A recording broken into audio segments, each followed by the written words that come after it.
দর্শক, দেশ বিদেশে রাজ আহমেদ বনি, চিফ এডিটর ভার্চুয়াল জার্নাল বিডি.কম, যে যেখানে দেখছেন সবাইকে স্বাগত। আজ ভার্চুয়াল জার্নাল বিডি এক্সপ্লেন এমন একজন পার্সনকে সাথে নিয়ে আসছি, যিনি সুদীর্ঘ প্রায় 40 বছর বিএনপি রাজনীতির সাথে জড়িত। জনাব জুলফিকার আলী ভুট্টো, সাবেক সভাপতি, গাংনী উপজেলা বিএনপি, মেহেরপুর জেলা। আপাতত ওনার বর্তমান অ্যাক্টিভিটিসকে একপাশে রেখে আমরা ভার্চুয়াল জার্নাল বিডি এক্সপ্লেন করতে যাচ্ছি ওনার সম্পর্কে, ওনার রাজনীতি সম্পর্কে, ওনার ব্যক্তিগত সম্পর্কে, তারপরে ওনার ভবিষ্যৎ পরিকল্পনা সম্পর্কে। তো জনাব জুলফিকার আলী ভুট্টো মামা, আপনাকে আমাদের অনুষ্ঠানে স্বাগত জানাচ্ছি। আপনাকেও ধন্যবাদ। আমি বিসমিল্লাহির রহমানির রহিম। আমি জুলফিকার আলী ভুট্টো, জেলা বিএনপির সাবেক সাংগঠনিক সম্পাদক। ভুলবশত নিউজে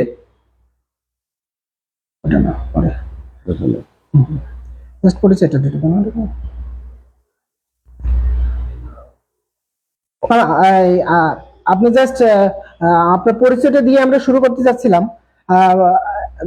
আপনার সাবেক সহসভাপতি গাংনী উপজেলা বিএনপি এবং সাবেক সাংগঠনিক সম্পাদক মেহেরপুর জেলা বিএনপি।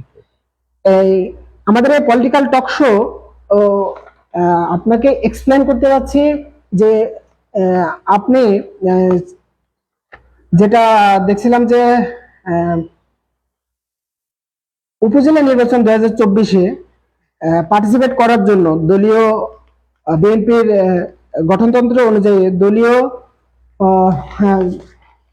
পারমিশন উপেক্ষা করে আপনি গাংনী উপজেলা বিএনপির যে নির্বাচনে দাঁড়িয়েছিলেন উপজেলা রেখে, আমি জাস্ট প্রথমে শুরু করতে চাচ্ছি যে আপনার রাজনীতিতে আসার গল্পটা কি। প্রথমে ব্যক্তিগত জীবন আছে, আপনার সংসার, পরিবার এবং ব্যবসা। তার পাশাপাশি আমরা অনেকটা জানি এবং এই জিনিসটা আমাদের দেশ বিদেশের দর্শকরা জানে না, আপনার রাজনৈতিক পরিচয়টি একদম রুট লেভেলের মাঠের রাজনীতিবিদ আপনি। প্রথম থেকে একটু বলেন তো আপনার রাজনীতিতে, বিএনপি রাজনীতিতে আসার শুরুর গল্পটা। ধন্যবাদ আপনাকে। আমাকে যারা দেখছেন গাংনী উপজেলা, মেহেরপুর জেলা তথা সারা বাংলাদেশ বা দেশের বাইরে যারা, সবাইকে শুভেচ্ছা সালাম দিয়ে শুরু করছি। আসসালামু আলাইকুম। তো আপনি যে কথা বললেন,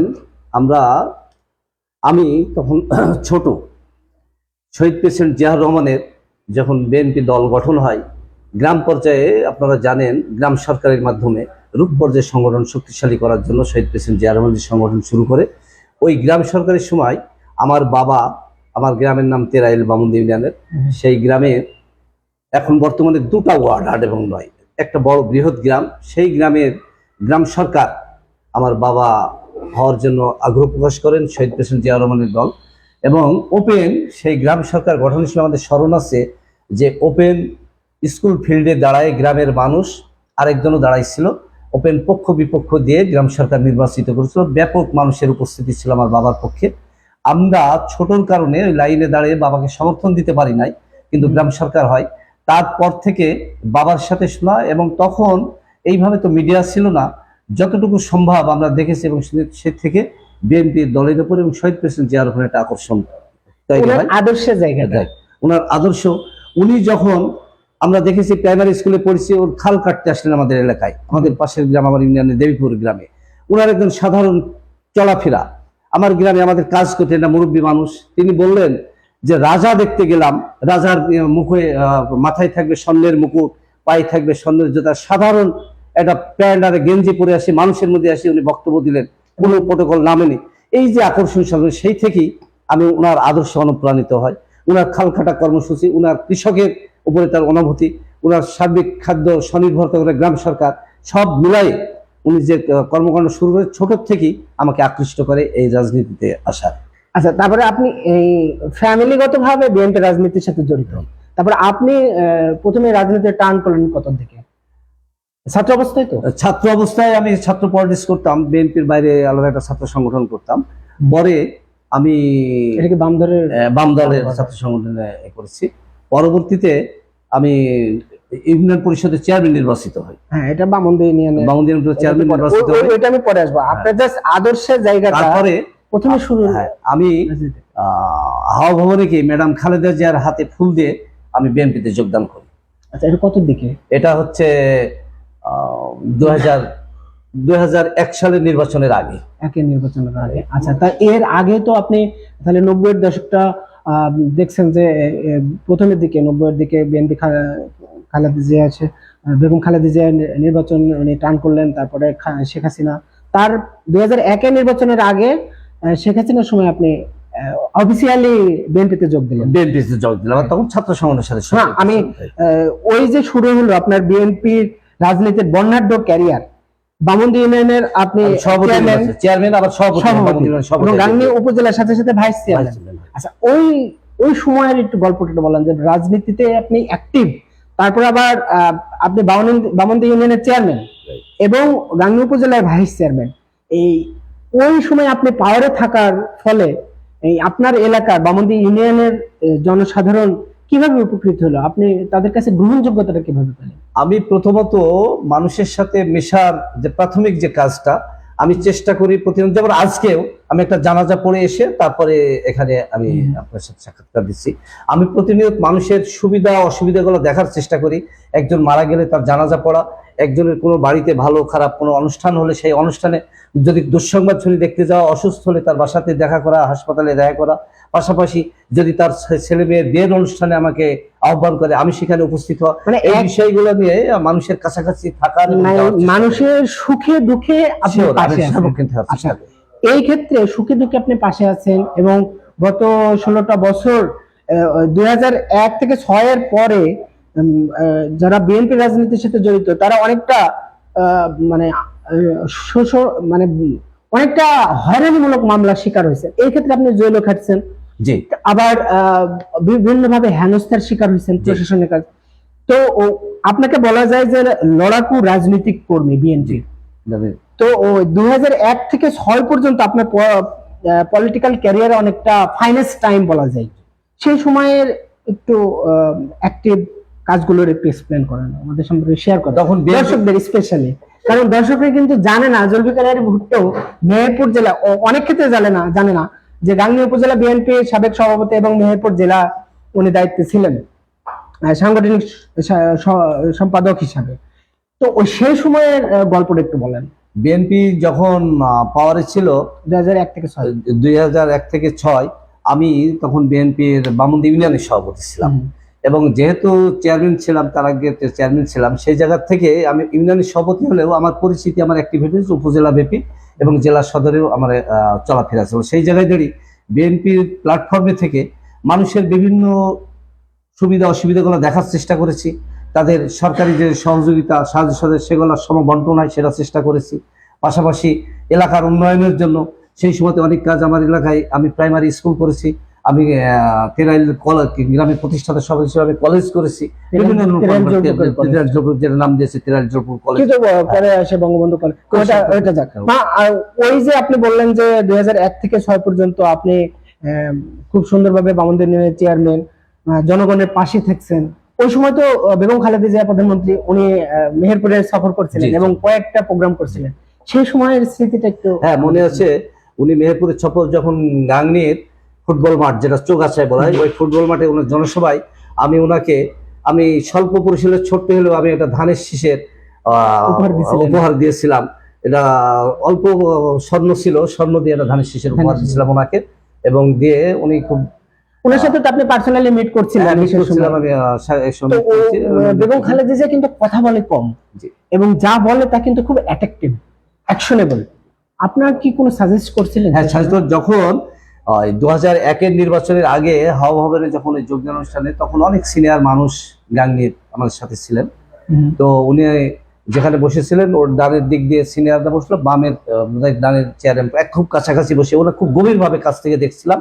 এবং ওনার যে ছিল নির্বাচন সম্পর্কে একটা কথা বলছিলেন যে এই নির্বাচন অত্যন্ত চ্যালেঞ্জিং, এই নির্বাচনকে মোকাবেলা করার জন্য যে ভাষায় প্রতিপক্ষ কথা বলবে সেই ভাষায় কথা বলে এই নির্বাচনে বিজয়ী হতে হবে, জনগণকে পাশে নিয়ে, জনগণকে সাথে নিয়ে, এবং যাতে আপনাদের ভোট ওই ফ্যাসিস্টরা যাতে হরণ করে না নিতে পারে, চুরি করে না নিতে পারে, এই জন্য আপনারা মাঠে থেকে এই নির্বাচনে বিজয়ী হতে হবে। এরকম কথা কথাটা আমরা যারা উপস্থিত ছিলাম এবং যারা পরে অপেক্ষা করছিলাম আমরা কি বলছি এই কথাটাই আমরা মেসেজটা দিয়েছিলাম গাংনীর নেতাদের, যে ওনার এই কথায় এই নির্বাচনে অবশ্যই আমাদের জিততে হবে এবং প্রত্যেকটা শত্রুকে মোকাবেলা করে আমরা জিতবো। এবং ফাইনালি আমরা 2001 থেকে 6 পর্যন্ত বিএনপি এবং জি। জামাত ইসলামের নির্বাচন ওইটা আমরা সুন্দর একটা টাইম পাস করলাম 2006 পর্যন্ত। তারপরে একটা ক্রাইসিস মুড গেল দেশে। জি। 111 সরকার, 2009 নির্বাচন শেখ হাসিনা সরকার, 2014 জাতীয় নির্বাচন, 2018 ডামি নির্বাচন, 2024 একতরফা নির্বাচন। এই যে এগুলো গেল, এতটা সময় টাইম পাস হলো, এর ভিতরে কিন্তু বিএনপির নেতারা, আমরা বলতে পারি মেহেরপুর জেলা বিএনপির সম্মানিত আহ্বায়ক জনাব জামেদ মাসুদ মিল্টন, উনিও অনেক হয়রানি শিকার হয়েছেন। সেই এর ভিতরে কিন্তু আপনারাও একই সাথে অনেক মামলার আসামি হয়েছেন, মিথ্যা মামলার আসামি হয়েছেন। তারপরে তারপরেও একজন তৃণমূল বিএনপির রাজনীতি কর্মী হিসাবে আপনার ওই সময়গুলো কিভাবে পাস করলেন? বিগত 17 বছরের যদি ইতিহাস বলি, তাহলে আমি আমার আবেগ এবং যন্ত্রণা সামলাতে পারি নাই, আমার চোখ দিয়ে পানি চলে আসে। প্রতিটা দিন আমার কিভাবে গিয়েছে। এক হচ্ছে সরকার বিরোধী আন্দোলন, সেই আন্দোলনের আজকে কেন্দ্র ঘোষণা করলো গাংনীতে মিটিং করতে হবে। এই মিটিং এর জন্য টোটাল অর্গানাইজ, তখন আমি জেলা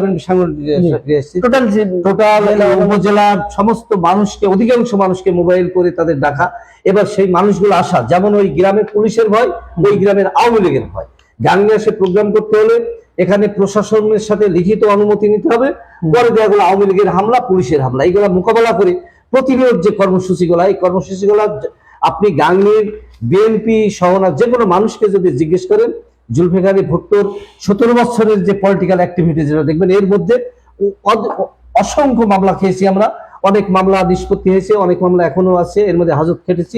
অনেকগুলো ঘটনা যদি একটার পর একটা বলি, তাহলে এগুলা মানে আমি এখন যেহেতু এই অবস্থায় আছি, আমার যন্ত্রণা এবং কষ্টে আমি সুস্থ। আপনি গুমরে গুমরে কাঁদছেন, ভিতরে অন্তরটা রক্তক্ষরণ হচ্ছে। আমি এটা আপনার সাথে কথা বলে এবং কয়েকটা মিটিং এর পর এবং অবজার্ভ করে আমি অনেকটা বুঝতে পারছি। মামা, এবার আমি একটা সিরিয়াস প্রশ্নে যাব, সেটা হচ্ছে 21 মে 2024 ষষ্ঠ গাংনী উপজেলা পরিষদ নির্বাচনে চেয়ারম্যান পদপ্রার্থী হয়ে দলের সিদ্ধান্ত অমান্য করে দলীয় গঠনতন্ত্র অনুযায়ী বিএনপির প্রাথমিক সদস্য পদ সহ সকল পর্যায়ের পদ থেকে বহিষ্কার করা হলো 2004 24 মে। কেন এই সুইসাইড ডিসিশনটা নিলেন? খুব ভালো কথা বলেছেন। এইখানে বিগত 17 বছরে আমরা যদি লক্ষ্য করি, তাহলে আমার দল অনেকগুলা স্থানীয় সরকার নির্বাচন অংশগ্রহণ করেছেন, আবার অনেকগুলা বর্জন করেছেন। অনেক আমরা যদি এটা দেখি, অনেক এখানে কিন্তু আছে যে 61 জন বিএনপি বহিষ্কারটা বলছি, এই যে নির্বাচন আমি করেছি, এর আগে বলছি 17 বছরের স্থানীয় সরকার নির্বাচনে অনেক নির্বাচনে দল অংশগ্রহণ করেছিলেন, আবার অনেকগুলা বর্জন করেছিলেন। এবার বর্জন করা, সেই ক্ষেত্রে এর আগে যে নির্বাচন হলো ইউনিয়ন পরিষদের উপজেলা নির্বাচনের আগে, এই নির্বাচন দল বর্জন করেছিল। এবং বর্জন করার ক্ষেত্রে আমরা মেহেরপুর জেলায় কয়েকবার বসেছিলাম, ভোট না করার সিদ্ধান্ত হলো। সেক্ষেত্রে মুজিবনগর ও মেহেরপুর সদর কোনো ইউনিয়ন পরিষদ প্রার্থী বিএনপির ছিল না, কিন্তু গাংনী উপজেলায় আমরা কয়েকবার সিদ্ধান্ত ভোট হবে না, পরবর্তীতে ভোট শুরু হওয়ার পরে অনেক প্রার্থী ভোট করতে শুরু করলেন। কিন্তু পরবর্তীতে দল এটাকে শিথিল করে দিল, দল আর এটা বহিষ্কার করে নাই, সেন্ট্রাল বহিষ্কার করে নাই ইউনিয়ন পরিষদ নির্বাচনে। আর এই নির্বাচন দেখলো আমি 8 উপজেলা ভাইস চেয়ারম্যান হওয়ার পরে আমি অনেক ভোট পেয়েছিলাম, 97,000 কত ভোট পেয়ে আমি নির্বাচিত হয়েছিলাম।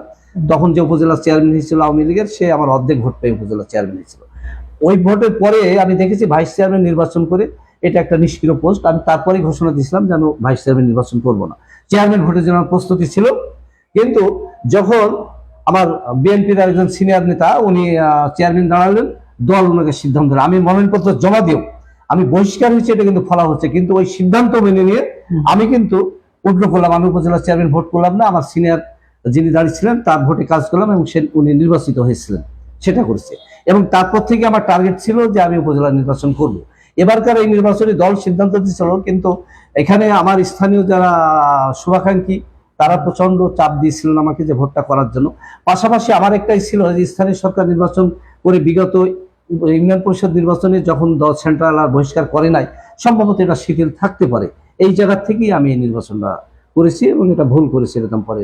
না, এটা আমি সুইসাইড, হ্যাঁ এটা সুইসাইড ডিসিশন বলবো, কারণ যেহেতু দল থেকে বহিষ্কার।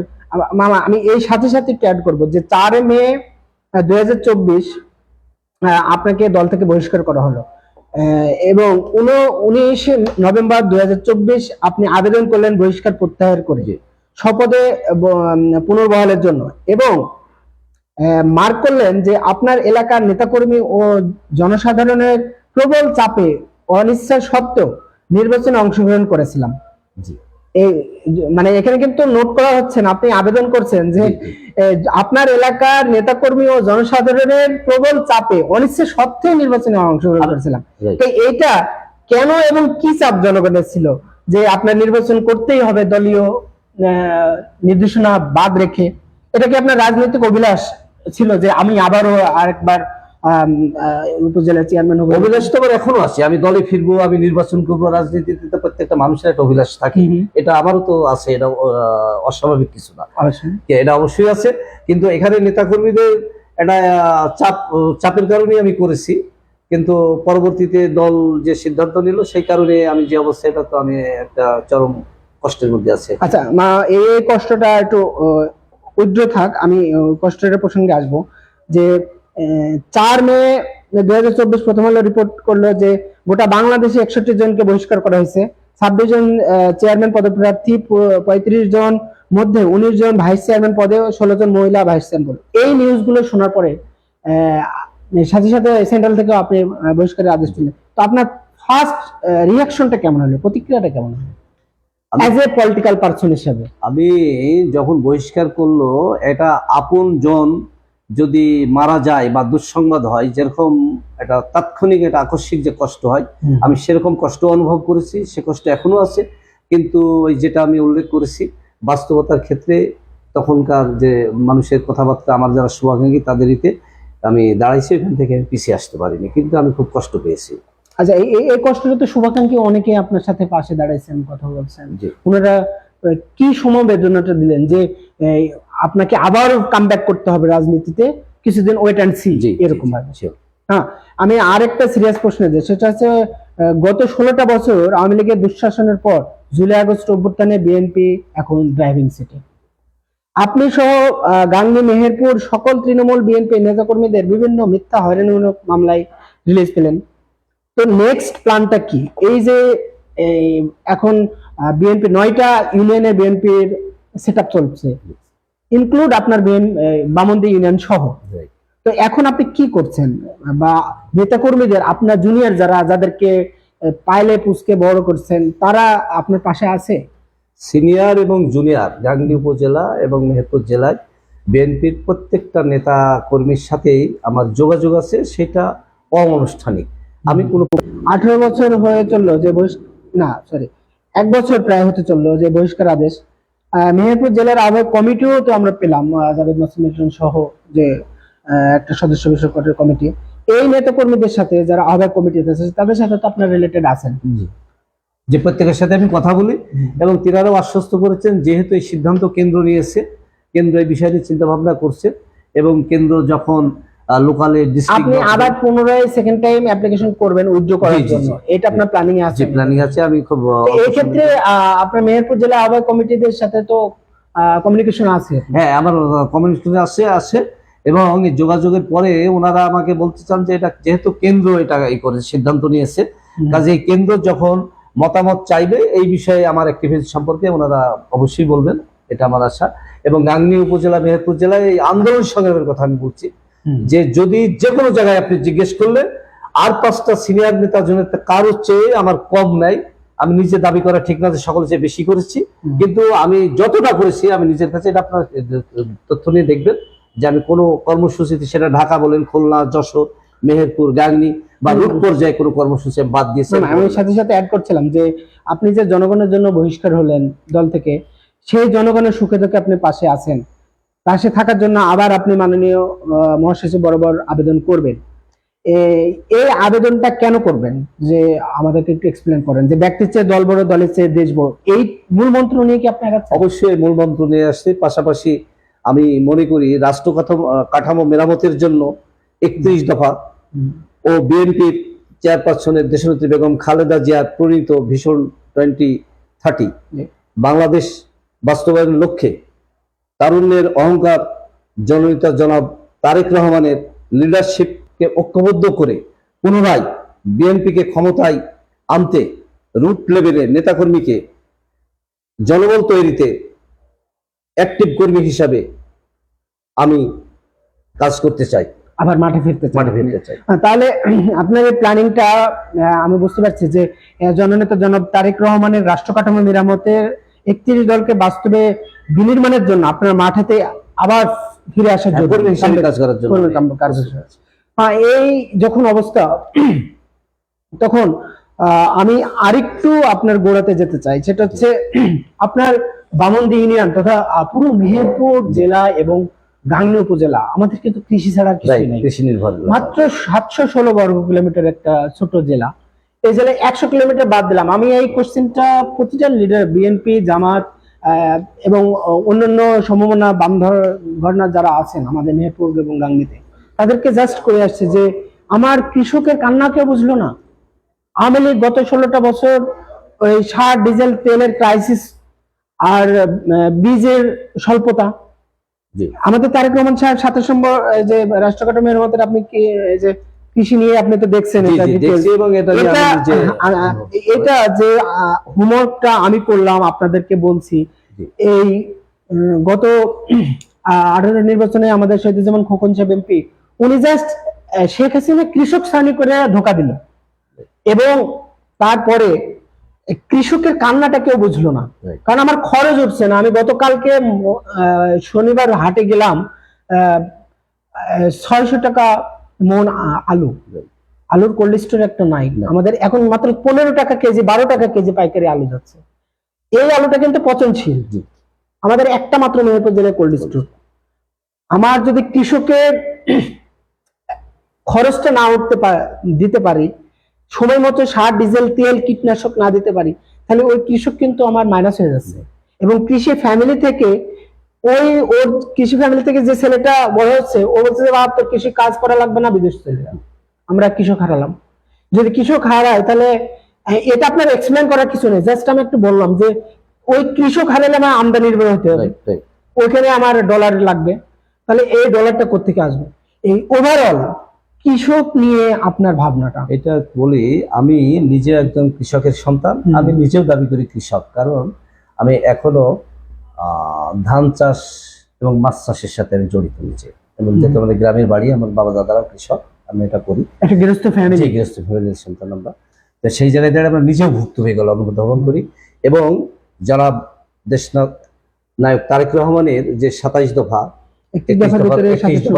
রাষ্ট্র কাঠামো মেরামতের জন্য যে 27 দফা, এটা আমি খুব ভালো করে পড়েছি। এবং এইটা এই জায়গা থেকে উনি যে পরিকল্পনা নিয়েছেন, সেক্ষেত্রে আমাদের গাংনী মেহেরপুর কৃষি নির্ভরশীল আমরা সবাই জানি। এইখানে যদি কৃষকের উৎপাদন সামগ্রীকে মানে সহজলভ্য করা বলতে এগুলাকে যদি সংরক্ষণ করার সুযোগ থাকে, যেটা সেদিন একটা নিউজ দেখলাম, কৃষকের হাত থেকে পেঁয়াজ চলে যাওয়ার পরে পেঁয়াজের দাম বেড়ে যাচ্ছে। এই ক্ষেত্রে যে সিস্টেমটা তারেক রহমান ওখানে বলতে চাচ্ছেন, এটা যদি আমরা কৃষকদের প্রত্যেক উপজেলা এবং ইউনিয়নে কৃষি সামগ্রীগুলো সংরক্ষণ করার ব্যবস্থা করতে পারি, এটা তাহলে সময় মতো তারা যদি বিক্রি করতে পারে, ন্যায্য মূল্যটা তারা পাবে।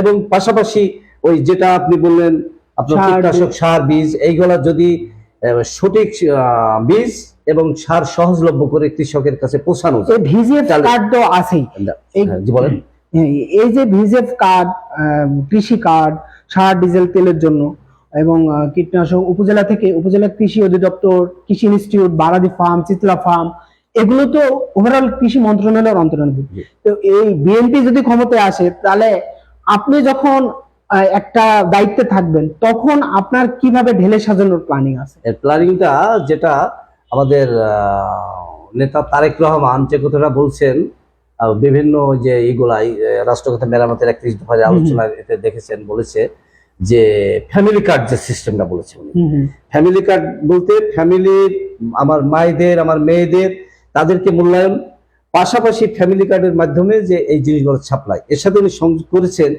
যদি প্রত্যেকটা ফ্যামিলিকে তার নিত্য প্রয়োজনীয় সামগ্রী ন্যায্য মূল্যে দেওয়ার ব্যবস্থা থাকে, এটা বিনামূল্যে না, ন্যায্য মূল্যে, তাহলে যদি কৃষি সামগ্রী সরকার যদি ন্যায্য দামে কিনে সংরক্ষণ করা হয়, আর পরবর্তীতে যদি ন্যায্য দামে এই যে ফ্যামিলি কার্ডের মাধ্যমে প্রত্যেকটা নাগরিকের কাছে পৌঁছানো যায়। বিতরণ এবং করা। প্রথমে ফ্যামিলি কার্ডে উনি বলেছিলেন একটা সংখ্যা বলেছিলেন, পরে ওটাকে যখন চুয়াডাঙ্গা প্রোগ্রামে আসলেন, আমি ওখানে উপস্থিত হতে পারি নাই, কিন্তু আমি প্রোগ্রামগুলো সবগুলো শুনেছি অনলাইনে। এবং উনি অনলাইনে শুনেছি। উনি এখানেই করেছেন যে এইটা সমস্ত নাগরিককে করার পরিকল্পনা, সমস্ত নাগরিকের যদি ফ্যামিলি কার্ড করে এই ফ্যামিলি কার্ডের আওতায় আনা হয়, সম্ভব হবে যেটা সিন্ডিকেট করে যে কোনো জিনিসের দাম, তেলের দাম বাড়াই দিচ্ছে আজকে, ডিজেলের দাম বাড়ায়। আজকে চালের দাম বাড়াই দিচ্ছে, আজ ডিজেল।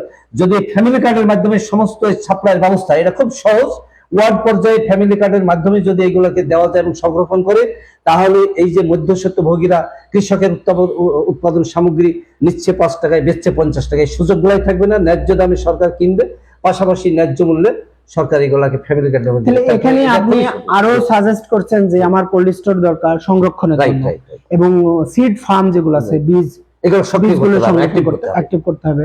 তার পাশাপাশি সার, ডিজেল এবং তেল এগুলো অনেকটা ঢেলে সাজানো। তারপরে আমাদের খাদ্য গুদাম ঘর যেগুলো আছে সেগুলো কি একটু বাড়ানোর প্ল্যান? হ্যাঁ, এগুলোকে বাড়াতে হবে, যেহেতু এইগুলো যখন সংরক্ষণ করার জন্য সরকারি উদ্যোগ হবে, এগুলো আরো গুদামগুলো বাড়াতে হবে এবং সংরক্ষণ করতে হবে। তাহলে হলো কি সরকার খুব বেশি আমার মনে হয় ভর্তুকি দেওয়া লাগবে না। সরকার এখানে অন্যান্য ইউরোপ এবং আমেরিকা কান্ট্রিতে কৃষকদেরকে স্পেশালি ভর্তুকি দেওয়া হয়।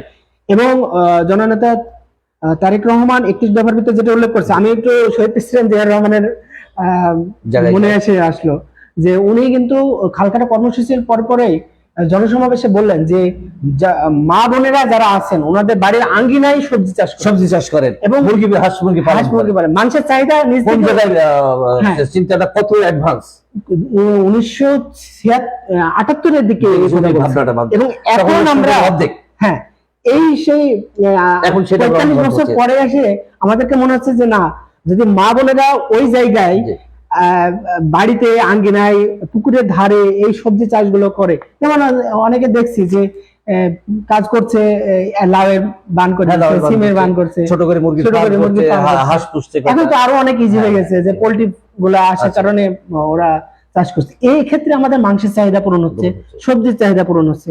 এবং শহীদ প্রেসিডেন্ট জিয়া রহমান সে সময় বলছিলেন যে খাদ্য স্বয়ংসম্পূর্ণ আমরা হবই এবং আমাদের দ্বিগুণ হইতে পারে আমাদের প্রোডাকশন। এখন আমরা দ্বিগুণ দরকার নাই, আমরা জাস্ট প্রথমেই নিজেদের চাহিদা পূরণটা করি, তারপরে করা যায়। এই একটা জমি 3 ফসলের জমি, 2 ফসল তো হচ্ছে, 3 ফসল হচ্ছে, অনেক ফসল শুরু হয়ে গেছে। তো এই যখন অবস্থা, তখন বিএনপির নেতাকর্মীদের যারা এখন ড্রাইভিং মোডে আছে, আমাদের মেহেরপুর জেলার আহ্বায়ক কমিটিতে আছেন জননেতা জনাব জাভেদ মাসুদ মিল্টন সাহেব, সিনিয়র নেতা জনাব মাসুদ অরুণ, অ্যাডভোকেট কামরুল ইসলাম, আমাদের গাংনীর সাবেক এমপি আমজাদ হোসেন। তো ওভারঅল ওনাদের কাছে কি আপনার কোনো সাজেস্ট আছে যে এই কৃষিটা নিয়ে? আমার 31 দফা ভাই কৃষক বোঝে না, ওরা জাস্ট বোঝে আমার সময় মতন আমি সার, ডিজেল, তেল পাবো, আমি আমার কৃষি পণ্যটা আলু কি এই যে ফুলকপি, পাতাকপি এবার গরু ছাগলে খাইলো না, একদম লাথা লাথা। এটা আমি বারবার বলছি, প্রথম আলো এই রিপোর্টে বারবার করছে যে কেন কৃষকদেরকে নেগেটিভ করা হলো, এই ন্যারেটিভটা দরকার ছিল না। তো এই আপনার যে সাজেস্টটা, এই সাজেস্টটা জাস্ট আমাদের আহ্বায়ক কমিটির কাছে পৌঁছেছে কিনা? হ্যাঁ, তাদের সাথে আপনার স্পেশালি কৃষি নিয়ে বলছেন কি? হ্যাঁ, কৃষি নিয়ে বলা বলি চলছে, এটা আনুষ্ঠানিকভাবে আরেকটু করতে হবে, বলতে হবে। মানে সাথে সাথে আপনার ইউনিয়ন পরিষদের মেরিট ইউনিয়ন আপনার কানেক্ট থাকতে হবে যে আমার কৃষি ছাড়া কিছু নাই ভাই, আমার কৃষি ছাড়া কিছু। এবং কৃষিকে যত উন্নয়ন করা যাবে তত মনে হবে যে দেশটা উন্নত হবে এবং এলাকা উন্নত হবে। যে কথাটা আপনি বললেন যে একজন কৃষকের ছেলে তার জমিটা বন্ধক তুলে রেখে সে বিদেশে চলে যাচ্ছে, কিন্তু এই কৃষিকে যদি লাভজনক করা যায় তাহলে ওই ছেলে কিন্তু বিদেশে যাওয়া লাগবে না, সে এই কৃষি কাজ করে ওর চেয়ে বেশি উপার্জন করবে। বাড়ি খায়, ঘরের খায়, আমি এখানে আলাদা গুরুত্ব আছে এবং আলাদা এখানে আমার পোল্ট্রি সেক্টরটা আছে, ডেয়ারি ফার্ম আছে, গরু সামনে তো কোরবানির ঈদ, এখানে একটা হিউজ পরিমাণে এগুলোকে লাভজনক প্রতিষ্ঠান হিসেবে দেখতে হবে। এখানে আবার ছাগলের একটা অপশন আছে, ছাগল পালন, পশুপালন। তো সব মিলাই আমার মনে হচ্ছে যে এখন ধরে নিচ্ছি যে ইন্টারিম গভর্নমেন্টটা আরো কিছুদিন নির্বাচনের জন্য সময় নিক, যেহেতু ওনারা 25শে মার্চ মাঝামাঝি জুন পর্যন্ত রোডম্যাপ দিচ্ছেন সংস্কার কার্যক্রম পরিচালনা করার পরে। তো যেহেতু আওয়ামী লীগ নাই, বিএনপি এখন ড্রাইভিং মোডে, অপোজিশন হিসাবে ধরা হচ্ছে জামাত ইসলামকে। আচ্ছা, এই যখন অবস্থা রাজনীতির, ইন্টারিম গভর্নমেন্ট নির্বাচন যদি একটু পিছুচ্ছেই, সাথে সাথে বিএনপি এবং জামাত ইসলামের পুরো রুট লেভেলে সেট আপ চলছে। এই সেট আপে বিএনপির আপনার বাবন্দি ইউনিয়ন সহ অন্যান্য ইউনিয়নে আপনার অ্যাক্টিভিটিসটা কেমন এখন, যেহেতু দলে নাই আপনি? জি। তারপরেও এই কথা আমি একটু আগেই আমি শুনলাম আপনার কাছ থেকে, তারপরেও মানে আমি অনুষ্ঠান শেষের দিকে তার আগে একটু আপনার কাছ থেকে শুনতে চাচ্ছি যে শুধু ইউনিয়ন, 9টা ইউনিয়ন না, গাংনী পৌরসভা, মেহেরপুর জেলা, মুজিবনগর উপজেলা এবং মেহেরপুর সদর নিয়ে ওভারঅল আপনার কেমন?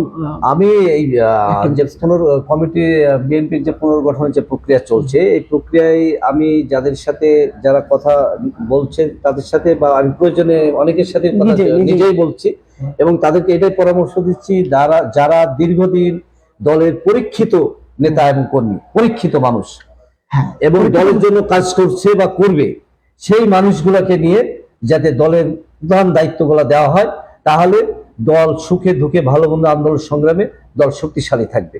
কাজে কোনো নিষ্ক্রিয় মানুষকে বা যে দলের কর্মকাণ্ড থেকে অনীহা ছিল এরকম মানুষকে না নিয়ে এসে সক্রিয় মানুষ যারা পলিটিক্স করেছে, তাদের বিগত দিনে পলিটিক্স করার রেকর্ড আছে, সেই সব মানুষগুলোকে নিয়ে এসে আন্দোলন সংগ্রাম রেকর্ড আছে, তাদেরকে মূল নেতৃত্বে নিয়ে এসে দলকে শক্তিশালী করতে হবে। যে কারণে আমাদের নেতা তারেক রহমান বারবার বলতে যাচ্ছে আগামী যে নির্বাচন হবে এই নির্বাচন অত্যন্ত কঠিন হবে। আমরা মাঠে আওয়ামী লীগ নাই, আমরা বড় দল, আমরা মনে করছি যে আমরা যে কোনো মতায় নির্বাচন করে জিতবো। আমরা আশা করি অবশ্যই ইনশাআল্লাহ নির্বাচনে জিতবো, কিন্তু নির্বাচনকে দেশীয় এবং বিদেশি যে চক্রান্ত, যেটা তারেক রহমান বারবার বলতে চাচ্ছেন, আমাদেরকে সতর্ক করছেন যে এই নির্বাচন অত্যন্ত জটিল এবং কঠিন হবে। এই কারণেই দলকে পুনর্গঠন করতে প্রস্তুত করা হচ্ছে। এই প্রস্তুতি অবশ্যই পরীক্ষিত নেতাকর্মীকে এখানে নেতৃত্বে নিয়ে আসতে হবে, এটা বারবার বলছি। ও সাধারণ ভোটারকে বলছি, যারা মাঝামাঝি নেতৃত্ব দিচ্ছে প্রত্যেকেই পরামর্শ দিচ্ছি এবং তাদের সাথে কথা বলছি। গ্রেট, আপনার এই অ্যাক্টিভিটিসটা চালু থাকুক। আমি অনুষ্ঠানে জাস্ট শেষ দিকে আছি, আমাদের প্রোডিউসার নাজমুল ভাই, আমি একটু নক করছি, আমরা অনুষ্ঠানের শেষের দিকে আছি। আমি আরেকবার আপনাকে ধন্যবাদ জানাচ্ছি যে আপনি হাজারো ব্যস্ততার মাঝে, যেহেতু আপনি কমিটিতে নেই, তারপরেও আপনি রুট লেভেলে যাচ্ছেন, খোঁজ খবর নিচ্ছেন যে 22 তারিখ থেকে 29 তারিখ পর্যন্ত 9টা ইউনিয়নের কাউন্সিল হচ্ছে। এবং গতদিন যে আমানুল্লাহ আমান সাহেব মেহেরপুর জনসভায় আসছিলেন, ওনারও অনেক ইনস্ট্রাকশন ছিল যে ঐক্যবদ্ধ হয়ে তারেক রহমানের রাষ্ট্র কাঠামো মেরামতের 31 দফা নিয়ে জনগণের সাথে কাজ করতে হবে। এবং মেহেরপুর জেলাতে আপনি একমাত্র পারসন যিনি দল থেকে বহিষ্কৃত, এবং সাথে সাথে আমরা যেটা দেখলাম যে পুরো খুলনা ডিভিশনে মাত্র 3 জন। এই 3 জন যে কতটুকু জনগণের সাপোর্ট নিয়ে সামনে স্টেপ আগাবে, এটা রাজনীতির মাঠে আবার তৃণমূল পর্যায়ে শক্তি নিয়ে আপনারা কামব্যাক করবেন। তো আমি দর্শকদেরকে ধন্যবাদ জানাচ্ছি আমাদের সাথে থাকার জন্য।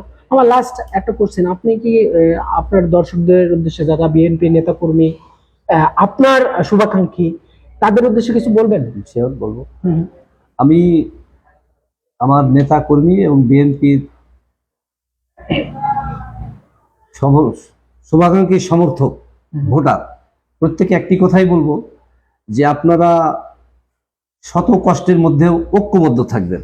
ঐক্যবদ্ধ এই কারণে থাকবেন, বিগত 17 বছরে ফ্যাসিস্ট সরকারের যে অত্যাচারে আমরা প্রত্যেকেই ভুক্তভোগী। যে মামলা খেয়ে হাজত খেটেছি, যে পুলিশের হাতে মার খেয়েছি, কেউ আওয়ামী লীগের হাতে মারছে, কেউ খাল নাই, কিন্তু সে রাতের ঘুম হারাম করে মাসের পর মাস, বছরের পর বছর বাড়ি ছাড়া হয়ে থাকছে বিভিন্ন রকমে। একজনের যোগ্য ছেলে, সে লেখাপড়া শিখতে, তার ছেলে চাকরি পায়নি। একজন ন্যায্য অধিকার আছে, সে চাকরি করতে, তার চাকরি ছাড়া হয়েছে। কোনো সঠিক একটা কথা, ন্যায্য কথা বলার সুযোগ হয়নি। সেই জায়গায় দাঁড়িয়ে আমি বলতে চাই, ছোটখাটো কোনো ত্রুটি বিচ্যুতি দলের থাকলেও সেইগুলোকে সংশোধন করার প্রক্রিয়া নিয়ে আপনারা ঐক্যবদ্ধ থাকবেন এবং আগামী দিনের যে নির্বাচন আসবে সেই নির্বাচনে বিএনপিকে একটু রাষ্ট্র ক্ষমতায় নিয়ে আসার জন্য, দেশনেত্রী বেগম খালেদা জিয়াকে রাষ্ট্র ক্ষমতায় নিয়ে আসার জন্য, আমাদের নেতা তারেক রহমান এখনো দেশের বাইরে আছে, সে যাতে দেশে এসে আমাদের নেতৃত্ব দিতে পারে, রাষ্ট্র পরিচালনার দায়িত্ব নিতে পারে, সেই জায়গায় আমরা আমাদের ছোটখাটো কষ্টকে ছাড় দিয়ে হলেও আমরা ঐক্যবদ্ধভাবে থাকবো। এটা হচ্ছে আমার আহ্বান। ধন্যবাদ সবাইকে। আসসালামু আলাইকুম। অনেক ধন্যবাদ জনাব জুলফিকার আলী ভুট্টো, সাবেক সাংগঠনিক সম্পাদক মেহেরপুর জেলা বিএনপি। virtualjournalvideo.com এক্সপ্লেনে আমার মনে হয় দর্শকরা বুঝতে পেরেছেন যে কেন জুলফিকার আলী ভুট্টোকে আমরা আজকে এই টকশো প্রোগ্রামে, পলিটিক্যাল টকশো প্রোগ্রামে আমন্ত্রণ জানালাম। কারণ তৃণমূল রাজনৈতিক কর্মীরা সবসময় মাঠে থাকতে চায়, ওনারা গদিতে বসতে চান না। মাঠে শহীদ প্রেসিডেন্ট জিয়া রহমানের, উনি প্রেসিডেন্ট ছিলেন, তারপর উইদাউট প্রোটোকল সাধারণ মানুষের, জনগণের পাশাপাশি উনি ছিলেন।